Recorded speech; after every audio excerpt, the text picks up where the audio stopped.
I've been working in customs for 11 years. I've seen fake baby formula stuffed with drugs. I've seen jackets lined with cash. You name it, I've seen it. That day, it was a foreign student's turn at security. His suitcase looked totally normal. He looked totally normal too. The X-ray scan showed nothing suspicious. I still held him and told him to open the case. There were 3 rocks lying quietly in a hidden compartment. Gray, dusty, looked like you could pick them up anywhere. I stared at them for 3 seconds. I didn't say a word. I picked up my radio and said one code phrase. 10 minutes later, the entire airport was locked down. I've been in customs for 11 years. This job has crushed all my unrealistic fantasies, and it's sharpened all my instincts. I've seen a mother hide contraband in her baby formula cans. Her eyes were full of despair. I've seen businessmen sew stacks of dollars into jacket linings. Their eyes were full of greed. I've seen young guys swallow dozens of capsules, trying to get through with nothing but their bodies. Their eyes were completely numb. In 11 years, I've seen too many pairs of eyes.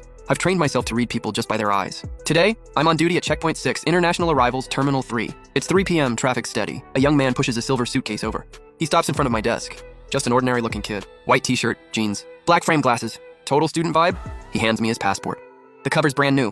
I open it. Gao Yuan, 21, flying back from country H. Welcome home. I stamp it. Hand his passport back. His hand is steady. His nails are clean and neatly trimmed. Thanks.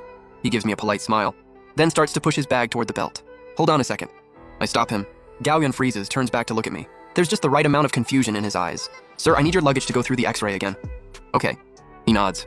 No hint of impatience. He lifts the suitcase onto the belt himself. Everything is a little too neat, a little too normal. I stare at the monitor. The X-ray sweeps over the case. Clothes, books, a few bags of local snacks, an electric razor. Everything looks clean and organized. No abnormal density, no weird shapes. My coworker Xiaoli, who's on the X-ray, flashes me an OK sign. I don't move. I'm still watching Gao Yuan's face. He's standing there quietly, waiting. He's got a faint smile on, but his left thumb is subconsciously rubbing fast against the second knuckle of his index finger, over and over. That's a textbook tick, a tiny repetitive motion. People used to calm themselves when they're extremely nervous. What's he so nervous about? It's just a suitcase with nothing wrong. Sir, your bag is clear.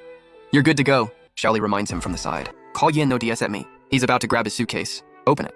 My voice isn't loud, but it's clear. Xiaoli freezes. Gao Yuan's hand stops midair. The smile on his face cracks for a second, then goes back to normal. Didn't this officer just say it was fine? His tone is still calm, but that left hand rubbing his finger stops. The muscles in his hand tighten. Routine inspection, please cooperate. I look him in the eyes and repeat, open it. Gao Yuan holds my gaze for 3 seconds. He drops his eyes. All right. He lifts the suitcase onto the inspection table and punches in the code. Inside, it's as neat as he is. Clothes folded in perfect squares, books sealed in vacuum bags, paper covers on them stacked in the corner. I pull on gloves and start checking, taking things out one by one, flipping through each book. I don't find anything. People nearby are already whispering. They think I'm making a fuss and wasting time. Xiaoli looks embarrassed too, wondering if I'm just too jumpy today. There's even a faint smile creeping back on Gao Yuan's lips. That's the smile of someone relaxing. I ignore everyone. I empty the suitcase completely. Then I wrap my knuckles lightly against the bottom lining. Thud, thud, thud, the sound is dull. I look up at Gao Yuan. The smile is gone from his face. He's gone completely pale. Open the false bottom. I say, I didn't know this suitcase had a false bottom. His voice is going dry. I'll ask one more time. Open it. I pull a multi-tool screwdriver from under the table. Gao Yuan stares at it. His lips start to shake. He doesn't move. I don't waste words. I wedge the flat head into the seam of the lining and pry hard. Click. The panel pops open a crack. A faint smell of dirt mixed with engine oil leaks out. I tear the whole lining off. Inside the compartment, there's a thick layer of foam. 3 precise cutouts in the foam. 3 rocks lying snugly in them. Gray, uneven, jagged edges. They look just like river rocks. You could pick up anywhere. Xiaoli leans in for a look. He's totally confused. Rocks? All this for some rocks? People around us start buzzing. Gao Yuan looks like he's about to collapse. Leaning against the table, gasping for air. He can't take his eyes off the rocks. They're full of fear. I ignore him. All my attention is on those 3 rocks. I stare at them for 3 seconds. Then I pick one up. It's icy cold, heavy in my hand. The surface is rough, still caked with dried mud. I bring it up to my eyes, turning it under the bright light above the table. At one tiny, very specific angle, a hair-thin violet thread flickers across the surface. My heart drops. I put the rock down. I don't say a word. I grab the radio hanging from my shoulder, press and hold the button. For a second, the whole inspection hall feels cut off from the noise. My voice is steady. No emotion. I say a code only my Captain Zhang Lei and I understand. Checkpoint 6, the rocks are hard. The radio goes silent for a beat. Then Captain Zhang replies, firm, copy. 10 minutes later, all entrances and exits of Terminal 3 are sealed. Sirens scream. The moment the alarms go off, the entire hall explodes into chaos. Passengers scream. Kids are crying. Airport announcements are barking evacuation orders over the noise. Gao Yuan collapses to the floor, drained of color. I leave him there. First thing I do is put the 3 rocks back into the compartment, replace the lining, and close the suitcase. Then I slap on the highest level security seal we've got. By the time I'm done, heavily armed airport SWAT are rushing in, throwing up police tape. Nobody moves. Stay where you are! Their shouts drown everything else out. Captain Zhonglei strides over, with 2 officers from the anti-smuggling unit. I've never seen him this serious. The veins in his forehead are popping. Zhuanghai situation. No small talk. Target Gao Yuan, male 21, student returning from country H. I point to Gao Yuan on the floor. Suspected items, 3 rocks in the false bottom of his suitcase. I point at the silver suitcase. I use the code "The Rocks Are Hard." That code in our internal system means a top-level national security threat. If that level of alert goes off, it means we might be looking at smuggling. Handling it is already way beyond customs. We have to report directly to state security and let them take over. I've worked with Zhonglei for 7 years. I've never used this code once. He knows I don't joke about things like this. You sure? His voice is low. 100%. I answer. He doesn't ask anything else. He grabs a secure phone and dials. Capital Airport Customs. This is Zhonglei. Initiate Project Rock. Target found at Terminal 3. Checkpoint 6. Request immediate support from the Ministry of State Security. He hangs up. 2 anti-smuggling officers pour Kaugen to his feet and cuff him. The silver suitcase goes into a special blast-proof metal container. Everything starts moving fast and tight. In under 20 minutes, 3 black Honky sedans come roaring in through a restricted airport lane straight onto the tarmac. A group of people in black suits climb out, every one of them sharp as a knife. At the front is a woman, around 30, short hair, eyes like blades. She's not wearing any badge. But the second she appears, the heads of airport police step up and salute her. She walks straight up to Zhonglei, Ministry of State Security. Xiao Wenjun, case lead. Her voice is as cold as her eyes. Customs Captain Zhang, where are the suspect and the evidence? She asks. Zhonglei points at Gao Yuan, who's already in a bulletproof police truck, and at the metal case being guarded separately. Who found it first? Xiao Wenjun scans the crowd. I did. I step forward. Her eyes rest on me for a few seconds, like an X-ray. Walk me through it. I give her a brief rundown from the moment Gao Yuan walked up to my desk, to the moment I found the rocks. I include my read on his micro-expressions, and how I checked the suitcase. So you pried open the false bottom, saw the rocks, and went straight to a national security alert? Yes. And what made you decide those 3 ordinary rocks were a national security threat? Instinct. I say, instinct. Her lips curl into a cold smirk. Pure sarcasm. Officer Zhuang, right? You realize because of your instinct, this entire international airport is shut down? Do you know how much that costs? You know how many international flights we just diverted to other cities? You know what happens if this all turns out to be nothing? She fires off questions like bullets. I don't back down. I meet her stare. I know exactly what I'm gambling. My career, my future. I'm not guessing, I say slowly. I saw violet light. Violet light? She frowns. Under a very specific angle in the bright light, there was a faint violet thread on the surface of the rock. You could barely see it, but I did. I'm telling you the truth. That's why I hit the highest level alert. 3 years ago, my mentor, our old Chief Inspector Lin Haidong, was killed in a border operation. They intercepted a new kind of contraband, disguised as ordinary ore. After that, at an internal briefing, I saw the description of that material. Its core component, under a certain light source, gives off a unique violet halo. Only after that incident did we officially create the code phrase, "The rocks are hard," and the contingency plan codenamed Rock. Fewer than 5 people in customs know that detail. Zhonglei is one of them. The moment he hears violet light, his face changes too. Clearly, Xiao Wenjun doesn't know this story. She lets out a cold laugh. Violet light, Officer Zhuang. Been reading too many sci-fi novels? She flicks her hand. Take the evidence to the isolation lab. Tech team runs a full analysis. Move the suspect to an interrogation room. I'll handle the questioning myself. Yes, ma'am. Her people spring into action.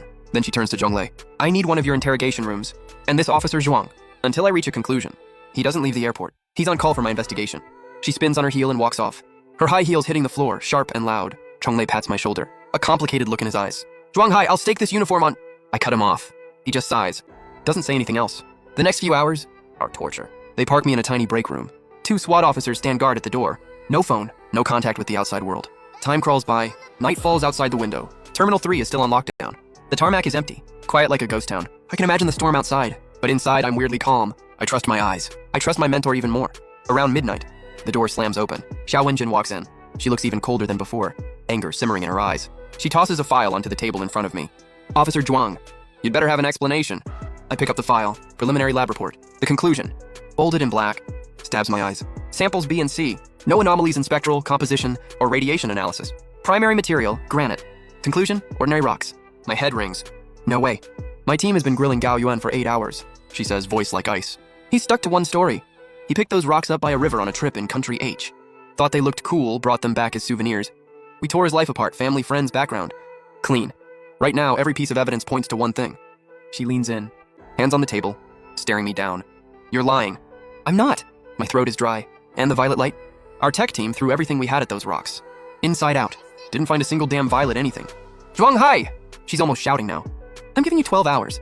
From now until noon tomorrow, either you prove those rocks are a national security threat, with hard evidence, or you get ready for a military tribunal.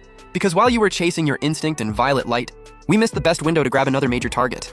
Now get to the detention cell, and think about how you're going to prove you're not just a show-off lunatic. Her chest is heaving. She's furious! 2 SWAT officers walk in, one on each side. I don't resist. My mind is chaos. No, impossible. I saw that violet light. It was exactly like the picture. From the briefing 3 years ago. Where did it go wrong?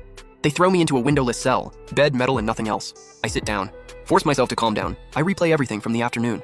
Over and over. Gao Yuan, his expressions, his body language, his left hand, that nervous rubbing. Suddenly something clicks. When I cracked open the compartment and saw the rocks, his nerves peaked. But when I picked one up and shined a regular flashlight on it, his face wasn't just scared. There was something else there. What was it? I closed my eyes, digging for that frame in my memory. Got it, relief. When he saw me use a normal flashlight on the rock and not react, he looked relieved. What was he relieved about? He was glad I was using the wrong kind of light. I jump up from the bed, rush to the door hammering on it. Open up. I need to see Xiao Wenjin. I need to recheck the evidence. I know what's wrong. The cell door swings open. It's Captain Zhang Lei. He looks exhausted, eyes red, hasn't slept all night. Captain, come with me. He cuts me off and turns away. I follow him down a long hallway. I've read the lab report too, he says, voice heavy. This got way bigger than anyone thought. Captain, I didn't lie, I say quickly. The problem isn't the rocks. It's the light. What light? In that briefing on my mentor's last case, I must have read it a dozen times. There was a line. That violet halo doesn't show up under normal light sources. It only reacts to a very narrow, very specific band of light. A band we only just managed to create back then. It's completely classified. No standard lab gear can even dial that wavelength. Chung stops walking. He turns and stares at me. How sure are you? Absolutely, I say. He's quiet for a few seconds, then pulls out the secure phone again.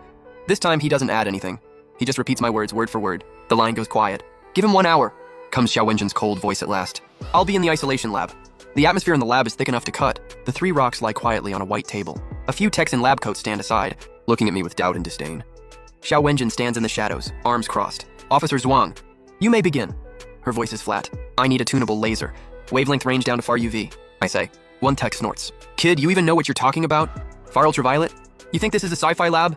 Do as he says. Xiao Wenjin cuts in ice cold. The tech looks annoyed, but goes to set it up. Soon, a precision instrument is wheeled in. This is the best we've got in the city, the tech says, not hiding his attitude. Bottoms out at 200 nanometers. That enough for you? I nod. Step up to the machine. I have them kill all the regular lights. We switch the room to full dark. One by one, the lights go off. Only the green glow of the display lights up my face. I take a deep breath and start tuning the wavelength. From 760 nanometers, edge of visible red, down slowly. Red, orange, yellow, green. The rocks don't change at all. Still the same dull gray. Sweat beads on my forehead. I can hear the tech snickering more and more. Told you, just putting on a show. Even Xiao Wenjin is frowning now, losing patience. I ignore them and keep going down. 400 nanometers, 300. We're in UV now. 250. Officer Zhuang, you're running out of time, she says like a ticking clock. I grit my teeth, fingers steady on the dial. When the pointer hits a specific mark, 27.3 nanometers. That's the number, the one that flashed across the report. 3 years ago, experimental wavelength. My hand stops. I look up at the table, and the miracle happens. Under that special UV beam, the 3 plain rocks come alive. Light blooms inside them. Countless fine violet threads, complex dense like galaxies of starlight, flowing slowly. They weave into a 3-dimensional network, so intricate it hurts to look at. These aren't rocks. They're miniature universes, made purely of light. The lab goes dead silent. Everyone is stunned, gaping at the bizarre beauty in front of them. The tech's jaws are hanging open so wide, you could shove an egg in. Their eyes are about to pop out. Holy, what the hell is that? In the corner, Xiao Wenjin steps out of the shadows, strides up to the table. She stares at the glowing rocks, like they're alive. Her eyes are full of shock and disbelief. She jerks her head toward me. The contempt is gone. All that's left is pure shock and a hint of fear. How did you know that wavelength? For the first time, her voice shakes. That is top secret optical data, level 1 clearance. Her encrypted phone starts blaring in her pocket. She snaps back, fumbles to answer. Team lead Xiao, Gao Yuan just cracked. It's someone from interrogation panicked. Just now, his psychological defense collapsed completely. He says he was recruited by some organization in country H. They paid him a lot of money to carry 3 raw stones back home. He says his handler told him these stones are completely safe. No device can detect them. Unless you shine key light on them. Wavelength to 17.3 nanometers. He also said the handoff spot is... The voice on the other end doesn't finish. Xiao Wenjun's phone slips from her fingers, hits the floor. All the color drains from her face. She finally gets it. The reason I knew a frequency even she didn't wasn't because my clearance was higher. It's because that number was bought with my mentor's life 3 years ago, and she'd almost dragged the man carrying that intel, the man her agency calls a hero, into a military trial as a lunatic. The lab is so quiet, we can hear each other's heartbeat. Inside those 3 rocks, the violet galaxies are still flowing, like ghosts from another world, mocking human ignorance. Xiao Wenjin's face goes from white to dark, then to a flushed red. Shame, fear, and the body's way of dealing with shock. She doesn't pick up the phone. Zhonglei lunges forward, grabs it, and practically yells into it. Where's the handoff? National Digital Library, 3rd floor, Zone C, Locker 307. Handoff is at 3 p.m. today. Less than 2 hours left. Sung hangs up and looks at Xiao Wenjun. She's staring at me. Her eyes have changed completely. A mix of scrutiny